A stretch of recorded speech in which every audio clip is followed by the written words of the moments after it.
Hey everybody, today I'm going to be speaking on the therapeutic benefits of food. Food can either help or hinder our health depending on what we're trying to accomplish, and in cases involving chronic diseases and different medical conditions, food can actually have a huge influence on the quality of life and the patient outcomes. So that's referred to as medical nutritional therapy, which is using food to help a medical condition. This is protected under law to be practiced only by registered dietitians who have the training, which is pretty cool. So it essentially tells you how important food can be for such chronic conditions. A lot of the patients we see will come in with some sort of chronic underlying condition that we need to take care of, and through the diet, you can generally have a pretty good effect on somebody. Typically, we'll enact some sort of diet for the clients first so they can see for themselves the power of the food.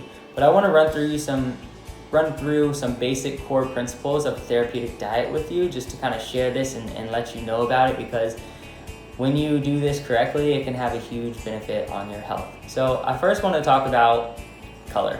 All right, I'm sure you've heard it before, eat the rainbow.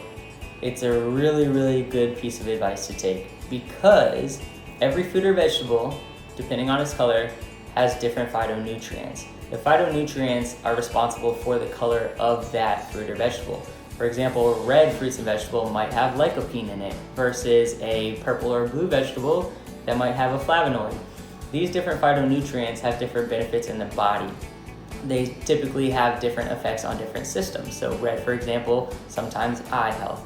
Blue, for example, those flavonoids might be heart health. So there's a bunch of different benefits based on the color of fruits and vegetables.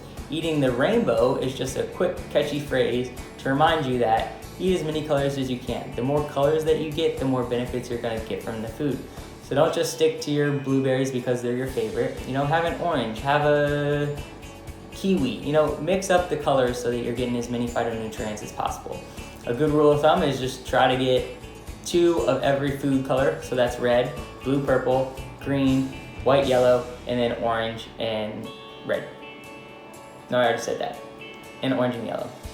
So going through that, you're getting at least 10 servings of fruits and vegetables just to begin with, and you're mixing it up so you're getting a bunch of different of those phytonutrients, so you're getting a little bit more benefit. People often eat the same things every single day, especially healthy foods. If you're eating them every single day, that's good. But if you add more variety and you're eating different colors every single day, you're even going to get more health benefits than just eating a healthy diet consistently or of the same foods. Another core principle would be a low glycemic principle, and this is just keeping your blood sugar low, and it helps to prevent unhealthy cravings. When we're eating foods that make our which have a high glycemic index, essentially what that means is the blood or the carbohydrates in that food get absorbed really quickly by our blood, and we go on a little sugar spike, right? I'm sure you've all seen that. You get that sugar high from ingesting foods that are easily digested and turn into sugar really quickly. We get that sugar spike, and then we get the crash soon after. And this up and down of our blood glucose like this is unhealthy for our bodies. It hurts our veins. Also has to deal with blood pressure, but additionally it leads to cravings and just an overall sluggish, fatigued feeling. Eating those low glycemic foods, those that are not processed, so think brown rice over white rice, think whole grain bread over white bread. These unprocessed foods take longer to digest, so instead of getting those spikes and those crashes, you get a more even, almost like a wave. This allows the blood sugar to be a little bit more neutral, allows the energy to be a little bit more steady, and prevents those cravings that especially come at the end of the day after a roller coaster of up and down and up and down.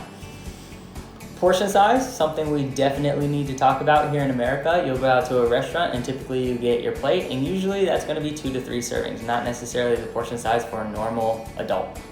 However, in our society, we happily gulp that down real quickly. We just eat it all and go about our way. I'm sure every now and then you'll get up from the table and say, "Whew, I ate too much." That's somewhere we don't necessarily want to go. We have a connection between our gut and our brain that tells ourselves, "Hey, you've had enough food. Let's, get up from the table and go do something else." However, there's a slight delay in that. The body has to first sense the food in the stomach before it can signal up to the brain. And that takes a little bit of time. So if you're just sitting there eating and eating and eating really quickly, you don't give yourself time to hear that feedback. So you're just going to eat past the point of being full. So this is something that happens pretty much every day in America. So slow down a little bit. Be in touch with your body, how you feel, and listen for that cue. It's not going to be immediate, but it will come. So don't just shove as much food as you can until you feel that. Just eat and wait for that signal to come and be aware of it, okay?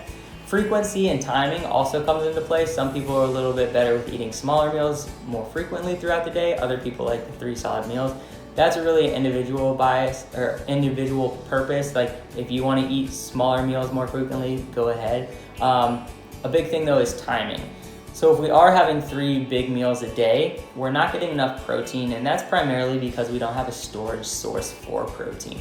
Carbohydrates we store in our liver and we store in our muscles, and then fat, we all know where we store fat. But protein, we don't have a reservoir in our body. So if we're not getting an adequate amount of protein, we're gonna call on our muscles to get those amino acids, to make hormones, to make neurotransmitters, to make things in our body that protein is used for rather than muscle. So if we need it, but we're not getting it through our diet, our body's just gonna break down our muscles, get those amino acids or those building blocks and build it from there. So we obviously wanna keep our muscle mass as high as possible and prevent that breakdown. So snacking on protein-rich snacks throughout the day between those meals is really smart, just to prevent that degradation of muscles. We also want to stay balanced when we're eating.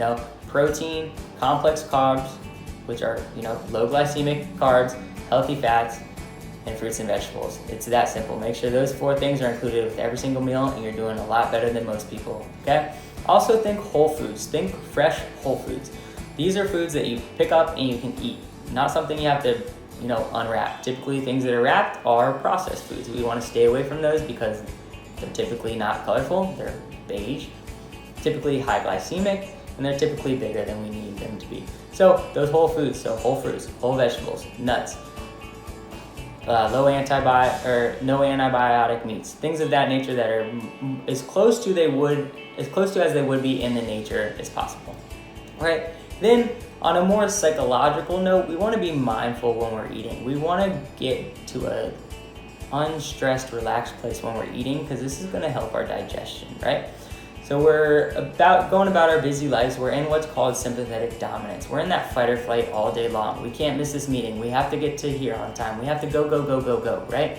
But when we eat, we have to take a deep breath, kind of change from that sympathetic fight or flight to the parasympathetic rest and digest. This is when our blood's going to transition from the extremities and go to our digestive system, help with that digestion. So, might sound silly to you, but a great way to do this is about 10 big inhale and exhales before eating. This will switch you out of that fight or flight into that rest and digest and help the digestion just a little bit more, all right?